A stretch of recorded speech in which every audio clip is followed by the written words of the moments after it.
Hey guys, Joe here. Doing a video, actually two videos on pre-owned cars. Used cars if you want to call them that. And what they are two examples from both ends of the spectrum on used vehicles.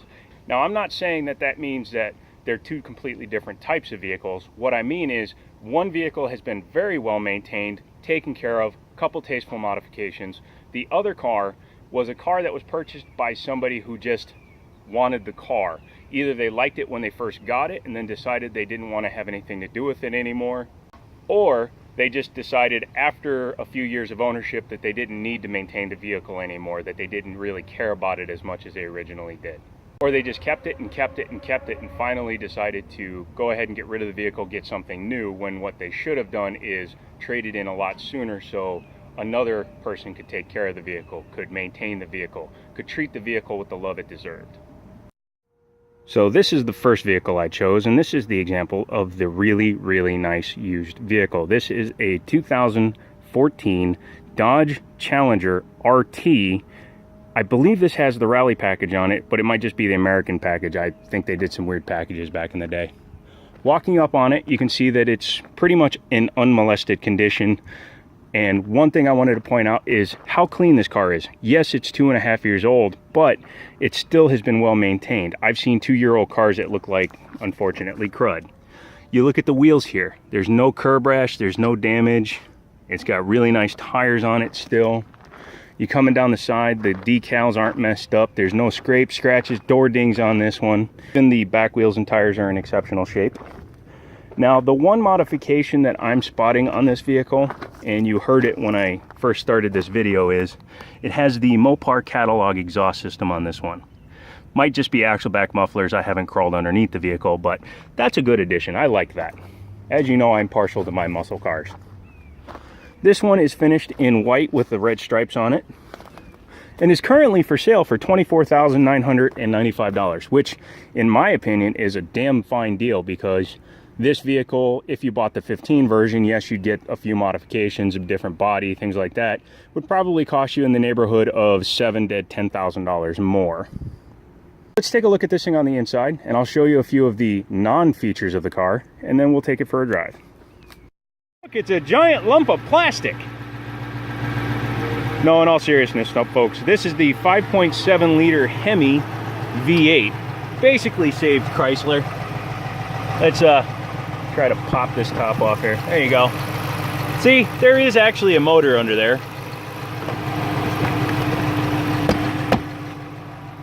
It's done in an effort to help reduce a little bit of the underhood noise and a few other things. This one makes, depending on who you ask, 372 to 375 horsepower from the factory.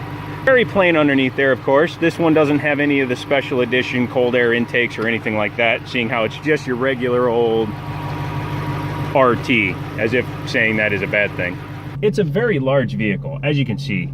It's got plenty of room inside for you and all your friends, because this car is built on the exact same wheelbase as the sedans. So you have the exact same room between the front axle and the rear axle for seats and passengers.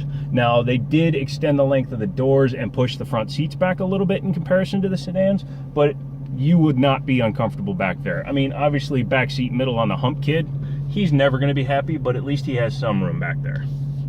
Classic touches are inside the vehicle as well. As you can see, it's got the pod style gauges in here. You have correctly the tach on the right side, speedo on the left side, and I've said this before in other videos, but this is why. Somebody is manually shifting a car, they're typically steering with their arm up here. Might be over here, might be over there, but from where I'm sitting, the only gauge that I care about really is that tachometer. From here, I can't see the speedo, I don't care, and I don't need it. So she's a pretty sparse environment in this car. It's not a super high-end version. Again, it's just an RT. The person who bought this car originally did the exact same thing I did with my Mustang. He bought what he had to get what he wanted, and what he wanted was the Hemi engine and the 6-speed manual transmission. Now, someone correct me, I believe this is actually the factory knob for this particular package of car, but I might be wrong. But it's a really nice stick. I like it better than the pseudo pistol grip shifter that they normally would have. The radio is the same radio Chrysler's been using forever. It is satellite equipped and it does have an aux jack here. It's basic, but I've always said that Chrysler actually has the best sounding bass system on the market.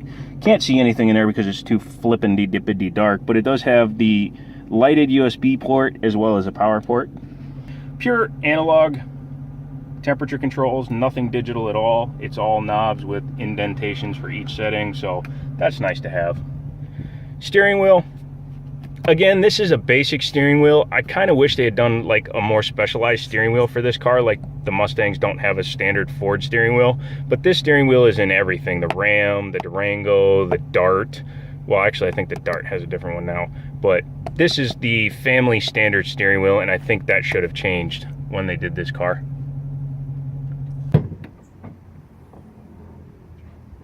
Whew. Technically, there's room for 7 in this car. You know, as long as the 2 guys back here don't have pulses. Do that in a Corolla. Now let's go do the test drive. Okay guys, so here we are. We're gonna take this car out for a drive. First thing, I love the exhaust system on this car. I think it sounds amazing. Number 2 is, I've never actually driven one of these with the manual transmission, believe it or not. When it came time to buy my Mustang, I did consider buying a Challenger RT. However, at the time, I was working for a Ford dealership, so I decided to, company loyalty, buy a Mustang. And to be honest, I really wanted something that was a little bit more maneuverable, quite frankly. The Challenger is known as a wonderful GT car, but it's also known to have the handling of the RMS Titanic. So here we go, let's do a little acceleration.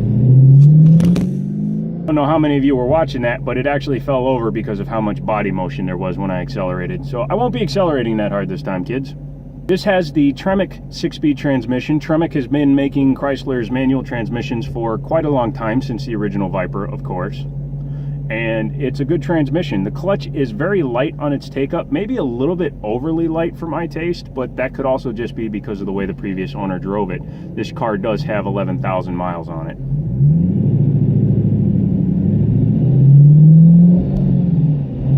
For such a big car, it does get up and go pretty well.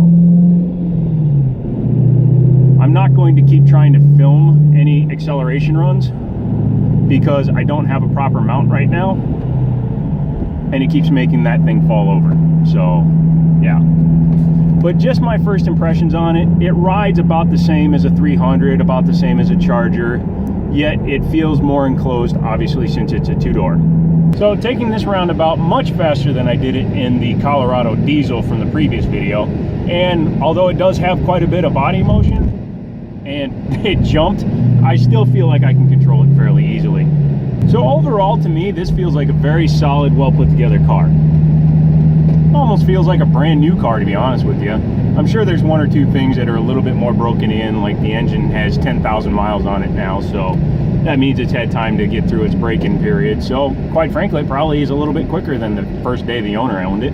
Obviously, the previous owner bought this car this way on purpose, and I applaud him for it, and I wish I could shake the man's hand. I don't know who he is, or otherwise I would. But I applaud a man who, like myself, was willing to take less options to get more car. Does that make sense to you? It's kind of like when you buy a 430 Scuderia, that you get less car, but you get more car at the exact same time. And that's the principle I'm applying to this vehicle, because it doesn't have a sunroof, it doesn't have heated leather seats, it doesn't have navigation. Yes, it has push button start, but that's just because almost all cars are eventually going to be push button start, and this one just happens to be it now.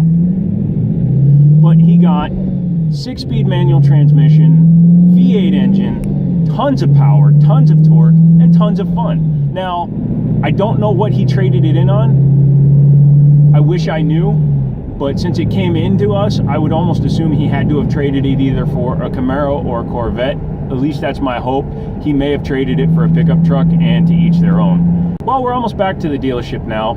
I got on this one a little bit more than the last one. Now, I didn't film it again because I don't have the right mount and the phone kept falling over. But I will say, it is slower than my Mustang, and I knew that going in. I will say, though, that it's a very fun car. You can have a lot of fun with this. as long as you go into it knowing that you're in a very, very heavy car. This car is very quintessentially American. The only way this vehicle could be any more American would be if a bald eagle was driving it with one wing out the window holding a shotgun. And I know that you guys are going to comment, but that's on a Mercedes platform. Yes and no. Mercedes supplied a lot of parts, but Mercedes would never have built this car because it's too crude. Yes, it uses the E-Class independent rear suspension, but that's about where it ends. Come on, guys. Really? E-Class? You would think this is an E-Class? Ha! I would like to thank Ted Britt, who, as always, gave me permission to drive their vehicles and do these videos. I, again, don't get paid to do this, so please don't think that I'm shilling for them. However, I would like to see this car get bought. Hell, I'd like to buy this car, but, you know, I have payments on my Mustang still. Why can't I be rich? If you have any questions, leave them down below. If you have any comments, leave them down below. If you'd like to see other specific types of vehicles, let me know, and I will do my best to film those as well. Now, this one was the nice one. The next video you're going to see is the rough used car. Oh, hey, there's the boat. Get on the boat. So, until we talk again, talk to you.